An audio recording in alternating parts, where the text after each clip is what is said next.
चलो, मैथ्स में एक्सरसाइज 6.2 में लास्ट में हमने क्वेश्चन नंबर 1 किया था। आज हम करेंगे question number 2। Okay, exercise 6.2 question number 2।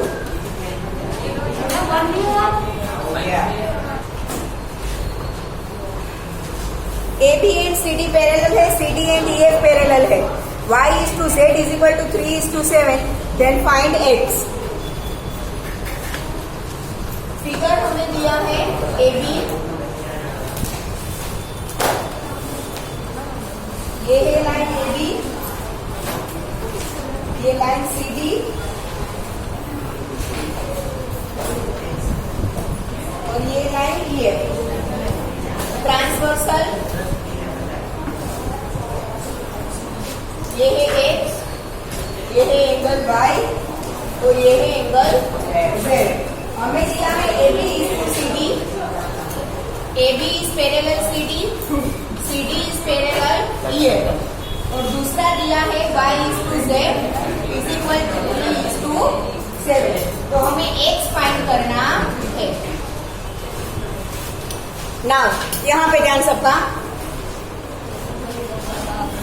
हमने लास्ट लेक्चर में एक थ्योरम पढ़ा था, ठीक है, कि अगर कोई दो अलग अलग लाइन सेम लाइन से पैरेलल है तो वो दोनों लाइन भी एक दूसरे से क्या होगी, पैरेलल। यहाँ पे A B and E F दोनों भी सी डी से पैरेलल है, तो ए बी और ई एफ भी एक दूसरे से क्या होगी, पैरेलल होगी। ठीक है, तो यहाँ पर हम क्या लिखेंगे, C D is parallel to E F, मतलब कि ये दोनों line C D and E F एक दूसरे से क्या है, पैरेलल है। Sorry, C D and E F या sorry A B and E F, हाँ सी डी है वो ए बी और ई एफ दोनों के साथ पैरेलल है। दैट मीन्स कि ए बी और ई एफ भी एक दूसरे से क्या है, पैरेलल है। अब ए बी और ई एफ एक दूसरे से पैरेलल है तो बीच में ये सी डी है ही नहीं, ऐसा सोच लो एक बार। ठीक है, तो आपको ये दिख रहा है यहाँ से ये जेड शेप बन रहा है, यस और नो? यहाँ से स्टार्ट करो ऐसे कर ऐसे, ठीक है। यहाँ पे कोई कलर जो है, यस देखो ये वाला बना जेड, यस और नो? ए बी से ई एफ तक जाए हम तो ऐसे ये बन रहा है। दैट मीन्स कि एक्स और जेड ये जेड के अंदर आते हुए दो एंगल है, that means alternate interior angles. और अगर लाइंस पैरेलल हो और उसके ट्रांसवर्सल से जो ऑल्टरनेट इंटीरियर एंगल्स बनेंगे वो कैसे होंगे, इक्वल होंगे। ठीक है, therefore x and z are alternate interior angles।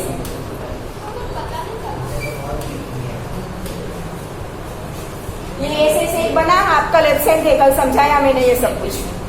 ठीक है, ये x और z, ये जो आप यहाँ से देख रहे हो ये आपको z शेप जैसा लगा, तो z शेप में ये जो दो एंगल बनते हैं ना उसे ऑल्टरनेट इंटीरियर एंगल्स बोलते हैं। और जब दो लाइन पैरेलल हो और उसके ट्रांसवर्सल से जो ऑल्टरनेट इंटीरियर एंगल्स बनते हैं वो ऑलवेज इक्वल होते हैं।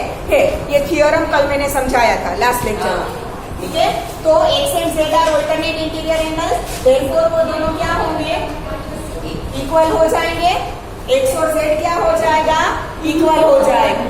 ठीक है, अब यहाँ पे x एंड y क्या है, ये A B parallel C D आपको ऑलरेडी दे रखा है। तो दो लाइन पैरेलल हो और उसके ट्रांसवर्सल से ये दोनों एंगल कैसे बने, interior angles on the same side of the transversal, yes और नो? ठीक है, लास्ट थ्योरम हमने लास्ट लेक्चर में देखा था, interior angles on the same side of the transversal, और उसका वो क्या होते हैं, ऑलवेज सप्लीमेंट्री होते हैं, यस और नो? ठीक है, X and Y are interior angles on the same side of the transversal, and interior angles on the same side of the transversal वो always क्या होते हैं, सप्लीमेंट्री होते हैं। दैट मीन्स कि x और y का सम क्या होगा, 180 degree. Therefore x plus y is equal to 180 degree. अब हमें रेशियो दिया है y is to z is equal to 3 is to 7, पर यहाँ पे x और z इक्वल है तो मैं x की जगह पर z लिख सकती हूँ। इसे इक्वेशन नंबर 1 दे लो। ठीक है, x और z इक्वल है तो Therefore, Z plus Y is equal to 180 degree. Reason equation 1. Equation 1 के ऊपर से मैंने x की प्लेस पर क्या लिख दिया? Z. अब y और z का रेशियो हमें ऑलरेडी दिया है. कितना दिया है?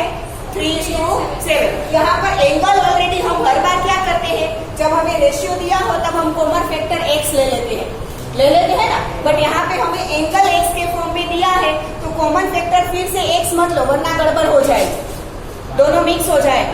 मानो कि यहाँ पे कॉमन फैक्टर कोई m है, ठीक है. Alphabet x y z already आपको यहाँ पर दिया है, a b c d e f भी आपको यहाँ पर दिया है, तो इनके अलावा और कोई अल्फाबेट ले लो, कोई भी इसमें ना आता हो वैसा कोई भी अल्फाबेट आप ले सकते हो, ठीक है.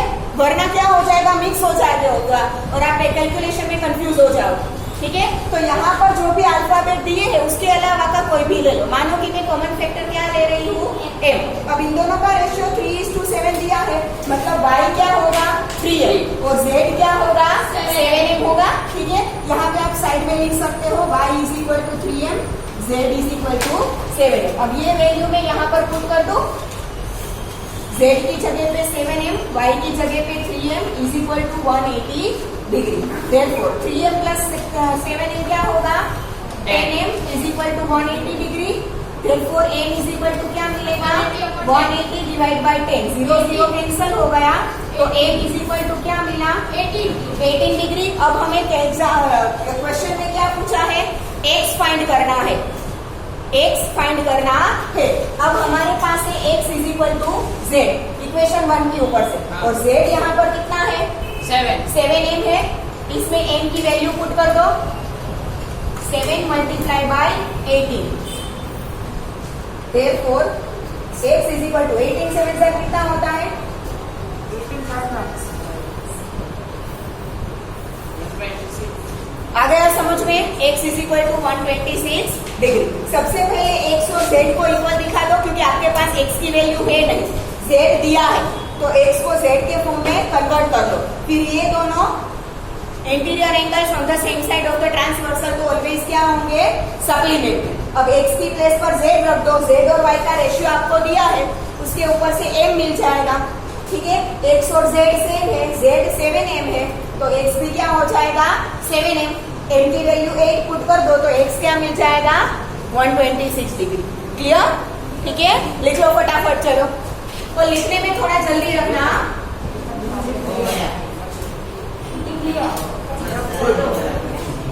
लिख लिया तो बोले की कोई जरूरत नहीं है, चुपचाप बैठो आवाज किए बिना. बेटा 7m मतलब 7 और 8 का मल्टीप्लिकेशन फाइंड करने के लिए अलग पढ़ने के लिए ए वाला बी वाला.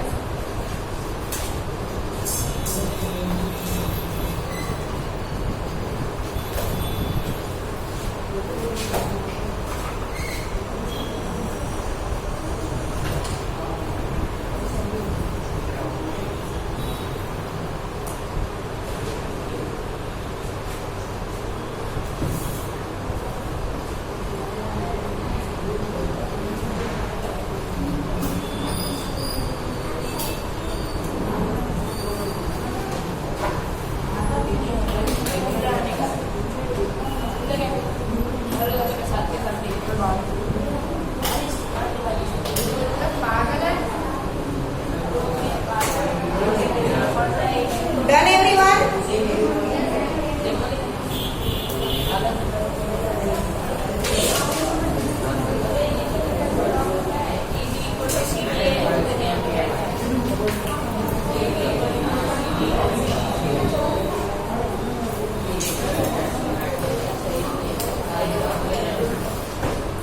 चलो क्वेश्चन नंबर 3. क्वेश्चन नंबर 3 में हमें दिया है AB is parallel to CD. Line AB in line CD एक दूसरे से पैरेलल है. फिर EF is perpendicular to CD. यहाँ से EF is perpendicular to CD. फिर यहाँ से दिया है GE. हमें GE दिया है 126 डिग्री. मतलब ये पूरा GED,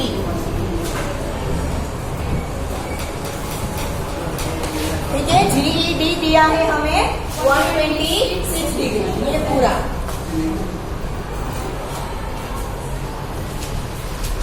ठीक है, GED 126 डिग्री जो दिया है वो मैं लिख देती हूँ। AD is parallel to CD, EF is perpendicular to CD, angle GED is equal to 126 degree. We have to find angle AGE, angle GEF, angle FGE। Clear? ये चीजें हमें फाइंड करनी है। अब यहाँ पे ध्यान सबका, यहाँ पे आपको ऑलरेडी दिया है EF is perpendicular to CD, ठीक है। तो यहाँ से स्टार्ट करूँ तो एंगल FED 90 डिग्री का होगा, ये अंदर का। ये एंगल FDE, ये एंगल क्या होगा? 90 डिग्री का। ये पूरा 126 दिया है, ठीक है। तो ये कितना होगा? 126 में से ये 90 माइनस कर दूं तो ये मिल जाएगा, वो क्या होगा? हमारा एंगल GEF। आ रहा है समझ में? ठीक है। तो वहीं से स्टार्ट करते हैं। Angle GEF is equal to angle GED minus angle FED होगा, यस और no? Angle GED minus angle FED, reason क्या होगा? फ्रॉम फिगर से हमें दिख रहा है, फिगर से हमें मिल रहा है कि GEF कैसा होगा, तो कि GED माइनस से FED माइनस कर दो तो क्या मिल जाएगा? GEF मिल जाएगा। ठीक है। तो GED हमें ऑलरेडी दिया है 126, FED 90 है, तो एंगल GED क्या मिलेगा? 36 degree GEF, sorry, angle GEF is equal to 36 degree. ये एक मिल गया, हमें 3 बोला था, उसमें से एक हमें मिल गया GEF। क्लियर? अब दूसरा है AGE, ये वाला, ये है एंगल AGE। तो यहाँ पर आपको ये Z शेप दिख रहा है, ABCD ऑलरेडी हमें पैरेलल दिया है, ठीक है। और ये Z शेप बन गया, मतलब कि ये दोनों क्या है? ऑल्टरनेट इंटीरियर एंगल्स, और ऑल्टरनेट इंटीरियर एंगल्स क्या होंगे? Always equal. Alternate interior angles equal होंगे। Interior angles on the same side of the transversal are supplementary, ठीक है। Alternate interior angles are equal. Clear? Now angle AGE is equal to angle GED। Result क्या आएगा? Alternate interior angles.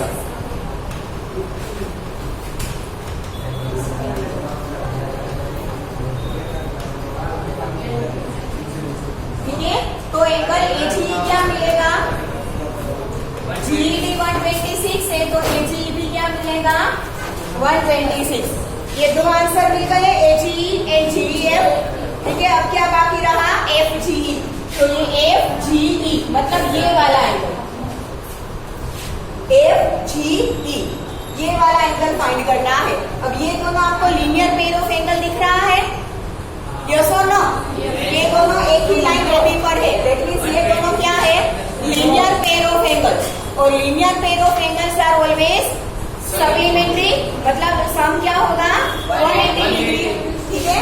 तो angle AGE plus angle FGE is equal to 180 degree. Reason is linear pair of angles.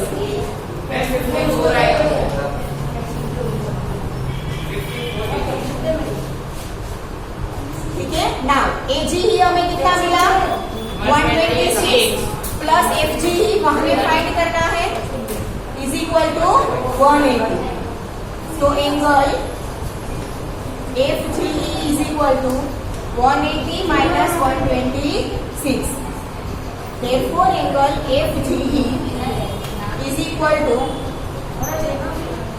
54 degree. Clear? मिल गए तीनों angles? लिख लो फटाफट।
Done everyone?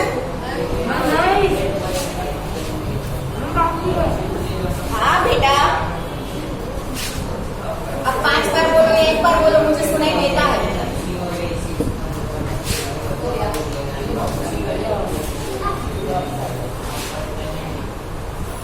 Question 4 में हमें दिया है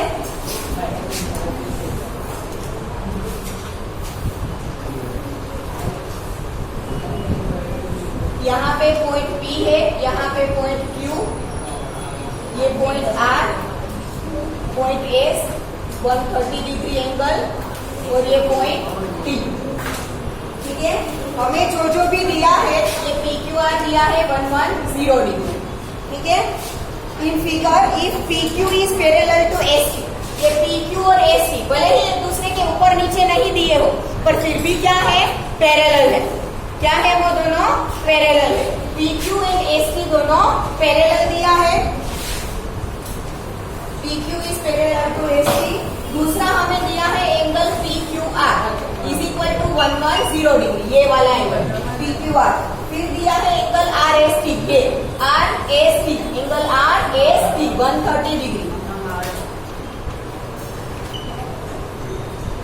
फाइंड एंगल QRS, ये फाइंड करना है हमें, फाइंड एंगल QRS।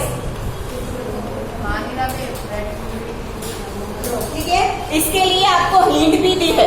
क्या हिंट दी है? देखो, draw a line parallel to ST through point R। ठीक है, पॉइंट R में से पास होती हुई ST से पैरेलल हो वैसी एक लाइन ड्रॉ कर। हिंट में दिया है। ठीक है, आंसर ये QRS, ये एंगल QRS फाइंड करने के लिए आपको जो कैलकुलेशन करना पड़ेगा उसके लिए आपको हिंट ऑलरेडी क्वेश्चन में दी है। ठीक है, कि draw a parallel line to ST through point R। Point R में से पास होती हो वैसी ST से पैरेलल एक लाइन ड्रॉ करो। हमने कर दी पॉइंट लाइन AB। ठीक है, parallel line to ST through point R। ठीक है, अब हमें ये एंगल फाइंड करना है। अब मैं जो यहाँ पे ड्रॉ कर रही हूँ वो ध्यान से देखना।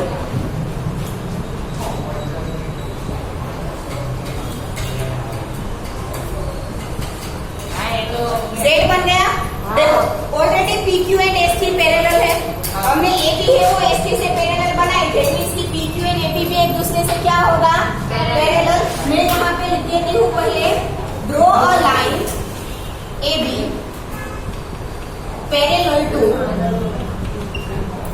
Sorry, draw a line AB parallel to ST through R।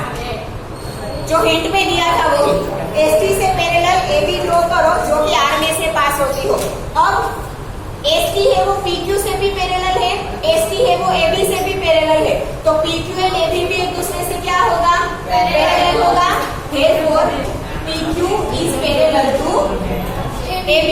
ठीक है, अब PQ और AB पैरेलल है तो ये Z सेट बना, दैट मींस कि ये दोनों क्या है, ऑल्टरनेट इंटीरियर एंगल्स। ये पूरा बनेगा, देखो हाँ,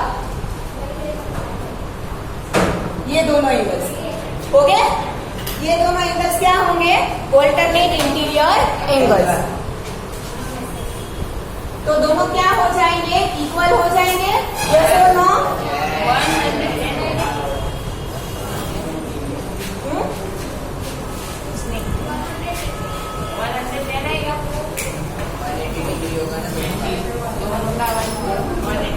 angle PQR is equal to angle QRB. Reason is alternate interior angles.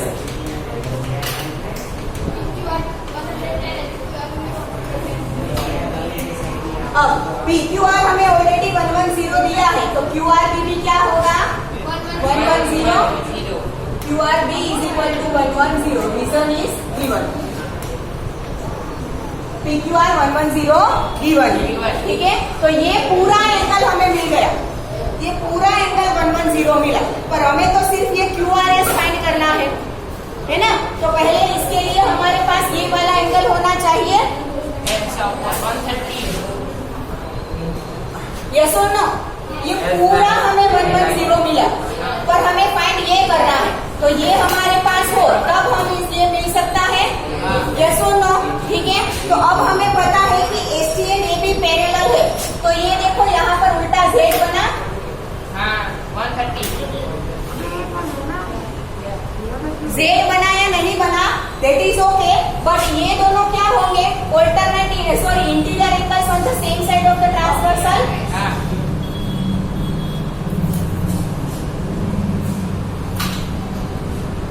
यहां से ऐसे देखो,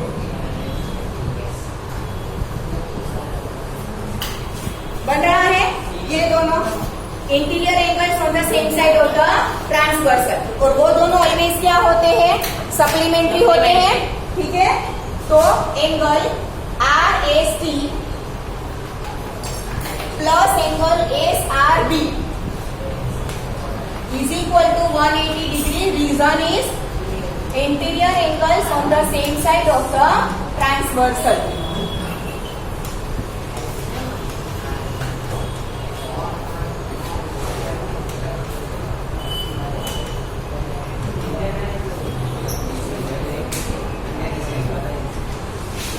Now, RST हमें दिया है 130 डिग्री हाँ 130 plus angle SRB is equal to 180. Therefore, angle SRB is equal to 180 minus 130. तो SRB क्या हो जाएगा, 50 डिग्री, ठीक है। अब ये मिल गया हमें 50 डिग्री, ठीक है। ये पूरा क्या है 110, इसमें से ये 50 माइनस कर दोगी तो ये वाला मिल जाएगा, यस और नो। ये पूरा 110 है, उसमें से ये 50 माइनस कर दूं तो ये मिल जाएगा, है ना। नाउ फ्रॉम फिगर के ऊपर से हम बोल सकते हैं कि angle QRB is equal to angle QRS plus angle SRB। ये पूरा QRB क्या है, ये QRS और SRB का टोटल, ये पूरा है, इन दोनों का क्या है, टोटल है, ठीक है ना। QRB हमने फाइंड किया 110, QRS हमें फाइंड करना है, प्लस SRB हमें मिला 50। Therefore, angle QRS is equal to 110 minus 50। Therefore, angle QRS is equal to 60 degree, जो हमें फाइंड करना था। क्लियर?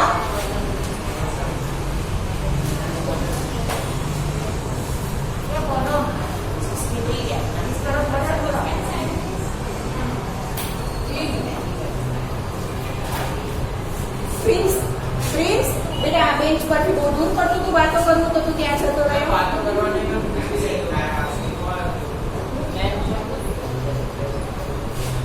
શું વાતો છે બેટા એટલી બધી?